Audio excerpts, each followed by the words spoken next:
Welcome to AnimeFan Narrations, Solo Leveling Episode 8, Chapter 59, Part 1.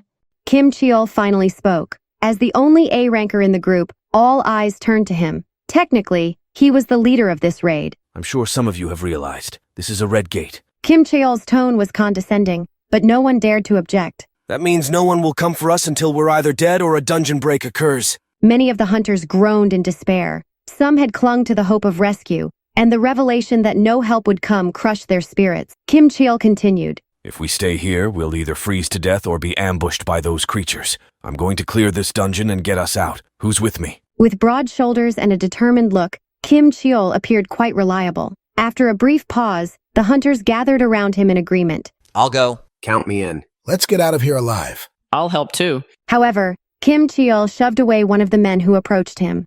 Ow. Though he had restrained himself, the strength of an A-ranker was still considerable. The man stumbled backward, clutching his chest in pain. Not you. Huh? And you, and you. Kim Cheol pointed at several individuals, including Jinwoo and Han Song-yi. Jinwoo's eyes narrowed as he grasped Kim Cheol's plan. The brute had singled out 5 people. They were all C-rank and below hunters. Unfortunately, we can't take you with us. What? What do you know about red gates? The man shook his head. A day in here equals an hour outside. Worst case, it could take months before we either defeat the boss or a dungeon break happens. Considering that, we can't afford to babysit you all. What do you mean babysit us? The excluded hunters tried to protest, but were silenced by Kim Cheol's fierce glare. With a false kindness, Kim Cheol continued. Don't take it personally. Just survive until we defeat the boss. Still.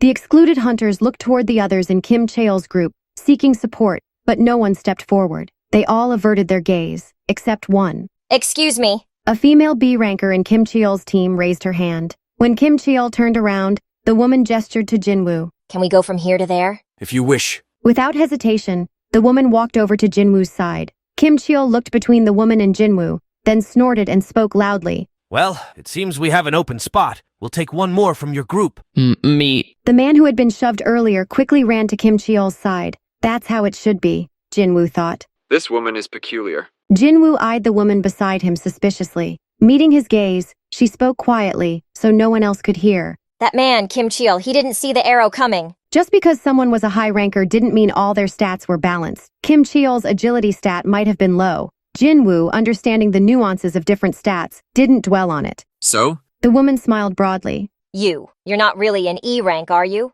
Meanwhile, outside the red gate, Baek Yoonho's face was clouded with worry again. An Sang-min had given a brief rundown on Sung Jinwoo, but the guildmaster remained skeptical. In the end, it's just a theory, right? Yes, sir. An Sang-min agreed. After all, there wasn't any official data on Sung Jinwoo yet. If only the guildmaster had seen Hunter Sung Jinwoo in action, he'd understand. There was something undeniably unique about Sung Jinwoo. Unfortunately, An Sang-min couldn't put it into words. Baek Yoonho glanced at the gate. So the one we have to rely on is Kim Cheol. Another voice chimed in. There shouldn't be any issues with that. Another person had joined Baek Yoonho, An Sang-min, and Hyun Cheol. The 3 men turned to see the newcomer. It was Ju Sung-chan, the 1st Management Division Chief. He looked at them confidently. We've already thoroughly prepared Kim Cheol for any situation. While new recruit training was handled by the 2nd Management Division, the 1st Management Division took charge of training new A-rank recruits directly. For those who would join Baeko's main raiding party, their starting point in the guild was different. Ju Sung-chan's confidence eased Baek Yoonho's worries a bit. How were Kim Cheol's scores? They were excellent. His combat skills are on par with our main raiding party members. Is that so? Baek Yoonho finally smiled. Kim Cheol was an A-ranker, someone of high value among elite hunters. With him leading the B-rank hunters in this raid, there was a chance they could clear the dungeon. While it was unfortunate about the C-rank hunters, Baeko prioritized the high rankers as their most crucial assets. Thankfully, Hunter Kim Cheol's skills seem exceptional. Hope reignited within him. Having reassured his guildmaster, Ju Sung-chan turned to An Sang-min. I heard there's a reawakened E-rank hunter? Ju Sung-chan scoffed. Compared to such an unproven theory, our hunter Kim Cheol is far more dependable. An Sang-min's face tightened. The man's arrogance was obvious. However, An Sang-min chose not to argue with Ju Sung-chan. The results will speak for themselves. All 4 men turned their gaze to the red gate. The phenomenon's color seemed like a bad omen for the day. You're not really an E rank, are you? The woman asked boldly. Jinwoo responded. Then let me ask you something. Sure. Jinwoo glanced over at Kim Cheol's group. They were making various plans before moving out. How are you all so calm as new recruits? The first thing they teach us is that anything can happen in a dungeon. Anything can happen in a dungeon.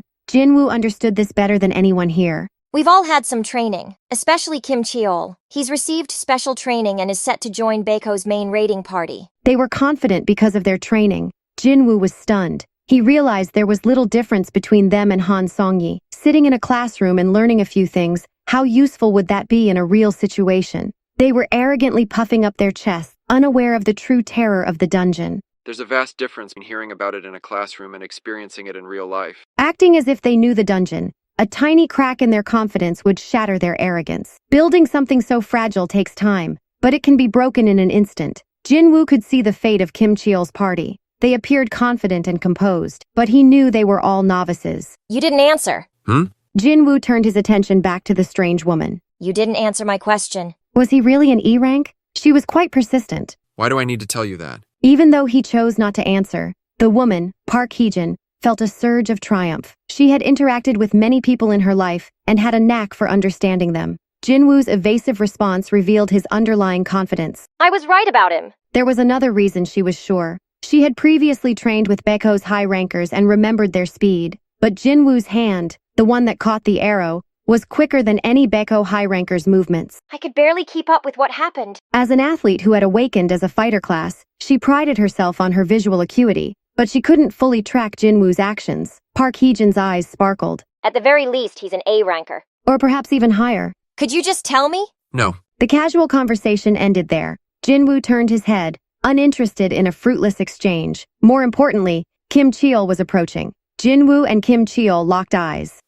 With his rough and low voice, regardless of his intentions, Kim Cheol's tone was menacing. We'll be heading down the road. He wasn't merely informing them of their plans. Kim Cheol's eyes were questioning what Jinwoo's group would do. A subtle message of "don't follow us" was hidden in his words. Jinwoo glanced around before responding. We'll be heading into the forest. Good luck. The ones who really need luck are you guys. Jinwoo swallowed those words. You too. Jinwoo's team proceeded into the forest. Once they were out of sight, Kim Cheol released a laugh he had been holding in. Idiots. What do you mean? Look over there. Kim Cheol uncrossed his arms and pointed from tree to tree. It wasn't just in one spot. Everywhere he pointed, there were territorial marks left by some large beast. That's Bears. ice bears. Among beast-type magic creatures, bear types were particularly dangerous. The marks on the trees indicated their territory. The hunters in Kim Cheol's team clicked their tongues. They should have just stayed here. Looks like that E-ranker is going to get everyone killed. What does an E-ranker know? Kim Cheol gazed mockingly toward the forest. Of course, what does an E-ranker know? Wait, the smile faded from his face. Their team has 2 C-rankers and even a B-ranker. So why did he consider Jinwoo their leader? He hadn't realized it until now. Kim Cheol shook his head. Well, whatever. They'll all be dead soon enough. Kim Cheol decided to focus on himself and disregard the weaker members. The dead are dead, but the living should strive to survive. With a determined voice, Kim Cheol turned to the path and said, Let's move. Jinwoo led the group. However, after only a few steps, Park Heejin ran ahead and blocked his path. What is it? Are you insane?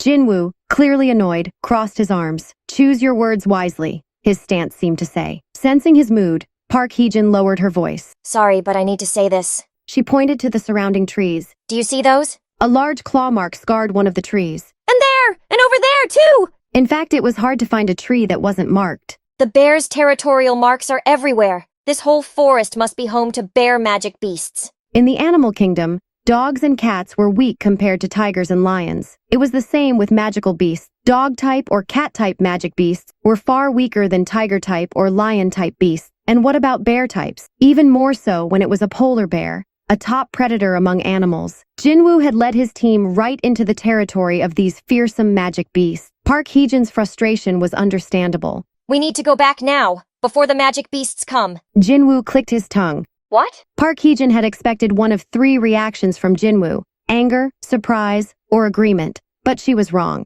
Instead of acting defensive, Jinwoo looked down at her condescendingly. Why is he looking at me like that? Feeling embarrassed, Park Heejin's face flushed red. What? Her voice rose again. Jinwoo sighed deeply and began to speak. Since it's hard to find an unmarked tree, it means there are a lot of ice bears, right? Exactly, so we need to hurry and— That's why we're heading into the forest. Huh? Park Heejin's eyes widened in confusion. Does she still not get it? Jinwoo decided to explain further. In the forest, the only thing we have to worry about are the ice bears. Ah. Park Hee-jin finally grasped the reasoning behind Jinwoo's actions. If the forest was home to many ice bears, it also meant there was nothing else there that threatened them. Thanks for watching Solo Leveling on AnimeFan Narrations. If you enjoyed it, please like, subscribe, and hit the bell for updates. Share your thoughts in the comments. See you next time.